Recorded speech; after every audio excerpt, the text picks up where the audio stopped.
Relax. I just put him in there for a few minutes. His ticking noise was ruining my livestream audio. My sister Stephanie waved her wine glass at the glass sunroom where my 14-year-old autistic son was locked inside. It was 95 degrees in that box. Noah was curled on the floor, rocking violently and gasping for air. But Stephanie just laughed. "He's fine," she said. I didn't scream. I looked at my son, then at my sister, and decided that Stephanie's life ended today. Drop a comment and let me know where you're watching from and what time it is for you right now. I want to see how far this story travels. I didn't waste time looking for a key. I grabbed a heavy stone garden ornament and smashed the lock mechanism off the sunroom door.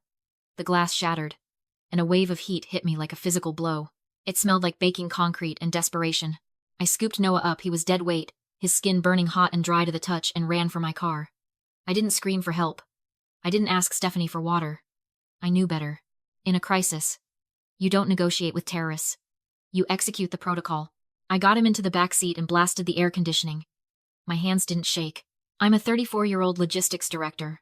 My entire career is built on managing disasters, and my life as a special needs mom is built on preparing for them.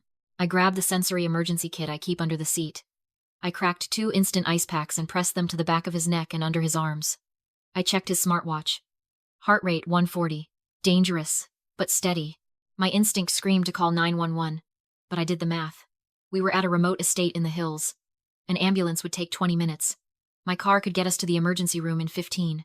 I put the car in gear, ready to tear out of the driveway, when a fist banged on my driver's side window. It was Stephanie. She wasn't holding a bottle of water. She wasn't asking if Noah was breathing. She was holding a clipboard. "You can't leave!" she yelled through the glass, pulling on the locked handle. "The factory in Vietnam just emailed. They won't release the inventory without a customs broker's signature. You have to sign this release, or the launch is dead." I looked at her. Really looked at her. Her nephew was in the back seat, recovering from heat exhaustion that she caused, and she was worried about inventory. I rolled the window down 2 inches.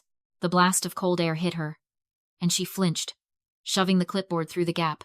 "Just sign it, Vanessa." "God, don't be so dramatic. He's sitting up, isn't he? Sign the release so I can get back to my guests." I looked down at the document. It was a standard international shipping contract for her new luxury product line. But then my eyes caught the Incoterms clause at the bottom. Ex-Works. I froze. Stephanie didn't know what that meant. But I did. Ex-Works meant the buyer Stephanie took full financial responsibility for the goods the second they left the factory floor.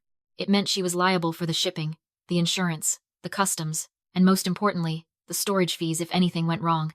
If I signed this as her broker, I could move the cargo. But if I signed it and then quit, she would own $120,000 of product sitting on a dock she couldn't access, racking up fines she couldn't pay. "Hurry up," she snapped, tapping her manicured nail on the glass. "I have investors waiting." I looked at Noah in the rearview mirror. He was blinking, his breathing slowing down. He was going to be okay. But Stephanie? She wasn't. "Give me the pen," I said. My voice was calm. Terrifyingly calm. I signed the document. I authorized the shipment knowing exactly what I was going to do to it. I wasn't just signing a customs release. I was signing her bankruptcy papers. "There," I said, shoving the clipboard back at her. "Now get away from my car." Finally, she huffed, checking her hair in my side mirror. "See you at the after party. Try to look less miserable." She turned and strutted back toward the music. I rolled up the window, put the car in drive, and peeled out of the gravel driveway. I drove toward the hospital, checking Noah's vitals every 30 seconds. My hands were steady on the wheel. I wasn't crying. I was calculating. Stephanie thought she had just launched an empire. She didn't realize she had just signed a contract with the devil, and I was the one holding the pen. An hour later, the emergency was over, but the silence in my car was heavier than the heat had been. Noah was stabilized, asleep in the cool darkness of his room with the blackout curtains drawn. The doctor said he was lucky. I knew luck had nothing to do with it. He was alive because I was prepared for the disasters my family constantly created. I sat in my car in the driveway, gripping the steering wheel until my knuckles turned white. The adrenaline was fading, leaving behind a cold, hard clarity.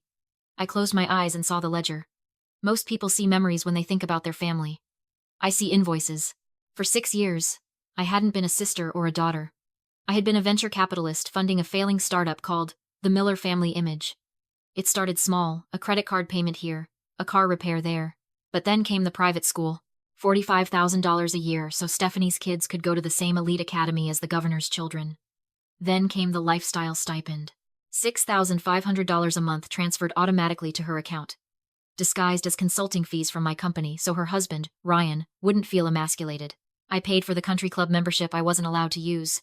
I paid for the leased SUVs. I paid for the very wine Stephanie was drinking while my son suffocated in her sunroom.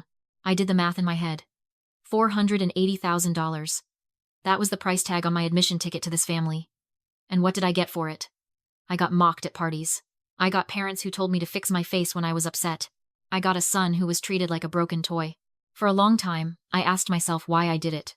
Why did a smart, successful logistics director let herself be bled dry for half a decade? Was I weak? Was I desperate?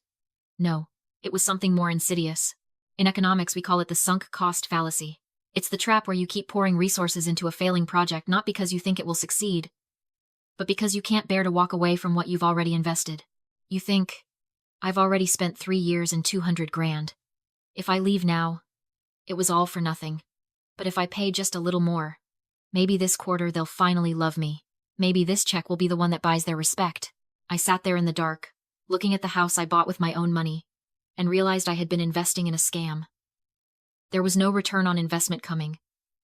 There was no dividend of love. The market had crashed, and my assets were worthless. Stephanie wasn't a distressed asset I could turn around. She was a liability.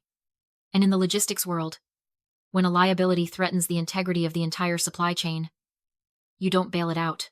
You cut it off. I opened my eyes. I wasn't sad anymore. I was done negotiating. I picked up my phone and opened my banking app. I didn't tremble. I didn't hesitate. I looked at the scheduled transfer for the first of the month, the mortgage payment for my parents, Violet and Lincoln, who had watched my son suffer and said nothing. I hit cancel. Then I went to the tuition portal. Cancel. Then the stipend. Cancel. It was time to liquidate. I didn't go to sleep. I couldn't. I needed to see the enemy one last time before I pulled the trigger. I sat on the edge of my bed in the dark, the blue light of my phone illuminating my face. A notification popped up at the top of the screen. Stephanie Miller is live. I tapped it. The screen filled with the golden glow of the party I had just fled. The music was louder now. A thumping bass that would have sent Noah into a meltdown instantly. Stephanie was standing on a makeshift stage near the pool, a microphone in one hand and a magnum of champagne in the other. She looked radiant. She looked triumphant. She looked like a woman who hadn't just nearly killed her nephew. I just want to say, she shouted into the mic, her voice slightly slurred, that today is the beginning of the Miller Empire. We just signed the logistics deal of the century. My new product line is officially global. The crowd cheered. My parents, Violet and Lincoln, were standing in the front row, clapping harder than anyone. I watched my mother beam with pride, the same mother who had watched me drag my overheating son to the car and hadn't even offered to hold the door. Self-made, Stephanie screamed, raising the bottle. Nobody handed this to me. I built this brick by brick. I felt a cold laugh bubble up in my throat. Self-made. I had paid for the bricks. I had paid for the mortar. I had paid for the microphone she was holding, and the stage she was standing on. And 5 hours ago, I had signed the contract that she was bragging about, the contract that was actually a financial death sentence. Then, I saw a comment scroll up the side of the screen. A follower asked, "Where's the nephew?" I thought he was going to be the ring bearer for the launch. Stephanie saw it. She didn't flinch. She didn't look guilty. She rolled her eyes, leaning confidentially into the camera. "Oh, don't ask," she sighed, pulling a face of mock exhaustion. The help had to take him home. He was having one of his episodes. You know how it is. He was ruining the aesthetic, honestly. The ticking noise was drowning out the DJ. Better for everyone that he's gone. The help. She wasn't talking about a nanny. She was talking about me. Her sister. The woman who had funded her existence for 6 years. To Stephanie, I wasn't family. I was staff. And Noah wasn't a child who had suffered a medical emergency due to her negligence. He was a glitch in her production value. In the background of the shot, I saw my father, Lincoln, lean over and whisper something to my mother. They both laughed. They were relieved we were gone. We were the stain on the carpet that had finally been scrubbed out. That was the moment the last thread snapped. If I had harbored even one microscopic grain of guilt about what I was about to do, about the financial ruin I was about to unleash on my own sister, it evaporated instantly. There was no redemption here. There was no misunderstanding. These were people who would consume me until I was a husk and then complain that I wasn't filling enough.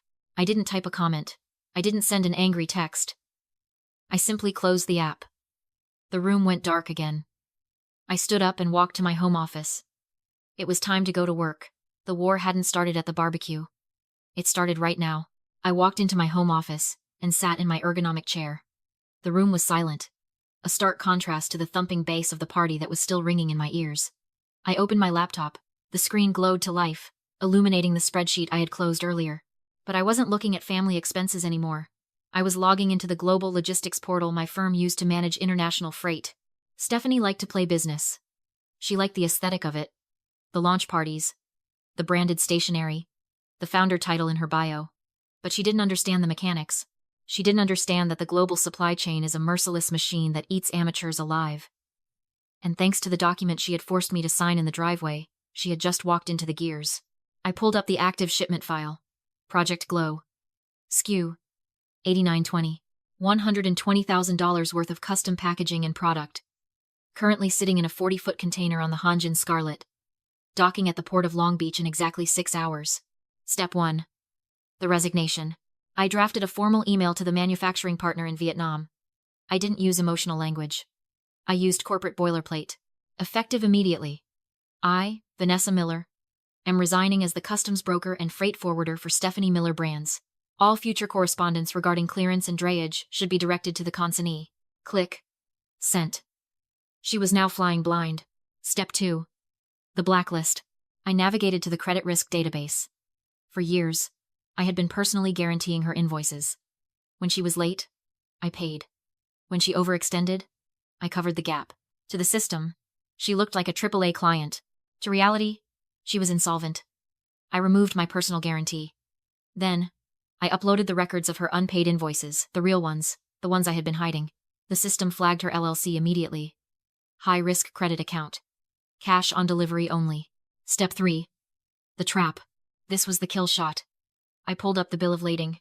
Because I had signed the release under X-Works terms, the legal ownership of that cargo had transferred to Stephanie the moment it left the factory floor in Ho Chi Minh City. She didn't just own the product. She owned the problem. Since I had resigned, there was no broker to clear the goods through customs. The container would be offloaded at the port and placed in a holding yard. And that is when the clock would start. Demurrage. It's the ugliest word in logistics. It's the fee the port charges when you don't move your container fast enough. For a high-demand port like Long Beach, the rate was punitive. After the free window passed, Stephanie would be charged $800 a day. Every single day. She couldn't ship the goods because she had no broker and no credit. She couldn't return the goods because the contract was non-cancelable, non-returnable. The factory already had their money, which she borrowed. They didn't want the product back. And she couldn't even abandon the goods. In maritime law, you can't just walk away from a container. You are liable for the disposal fees, the storage fees, and the environmental levies. I leaned back in my chair. Stephanie thought she had built an empire. What she had actually built was a debt prison. She had a $120,000 anchor sitting on a dock in California, and starting tomorrow morning, it was going to cost her $800 a day just to look at it. I closed my laptop. I didn't feel happy. I felt efficient. The order was processed. The supply chain was broken. Now, I just had to wait for the invoice to arrive. 3 days of silence followed. It was the heavy, suffocating silence of a dam about to burst. I spent those days working, taking care of Noah, and watching the tracking status of container SKU 8920. Every morning, the status updated. On hold. Port Authority. Every morning, another $800 was added to Stephanie's tab. Then, on Thursday afternoon, the door to my office banged open. My assistant didn't even have time to announce her. Stephanie stormed in, bypassing the reception desk. She looked manic. Her founder blowout was frizzy, her designer blazer was wrinkled, and there was a wild, desperate look in her eyes that I had never seen before. "Fix it," she snapped, slamming my desk. "Port fees are $2,400. They won't release the container. The factory won't answer. You did this." "I resigned," I said without looking up. "I'm not your broker. I can't touch the shipment." "You blacklisted me," she screamed. My credit was flagged. "I reported accurate data," I replied. "You're insolvent. That's not a blacklist." She froze, then smiled. Cold. Calculated. "I have backup funding." "You don't," I said. "Everyone's tapped." She tossed a letter onto my desk. "A $100,000 merchant cash advance. Predatory. Instant." "How?" I asked. "It's not my credit," she said calmly. "It's Noah's. The room went silent. Years ago, she'd added my son as an authorized user, quietly building a perfect credit profile. Now she'd taken a loan against it. "If you report this," she whispered, "the bank sees his name. Do you want your autistic son investigated for fraud?" She stood. "I win. She was wrong. I worked in compliance. I didn't need a lawyer. I filed a suspicious activity report, synthetic identity fraud involving a minor. Once filed, the system doesn't negotiate." The next morning at the port of Long Beach, I watched as her card was declined. Again. Then security stepped in. Minutes later, detectives arrived. I handed over the binder. Contracts, IP logs, medical affidavits, and 6 years of financial records. She was arrested for wire fraud, aggravated identity theft, and bank fraud. Her container became evidence, $800 a day in fees she couldn't stop. 2 months later, I sat in my garden with my son. Quiet. Safe. Court update. Pre-trial motions denied. 5 to 10 years. I deleted the family ledger, the $480,000 I'd paid to keep the peace. For the first time, I wasn't the bank. I was free.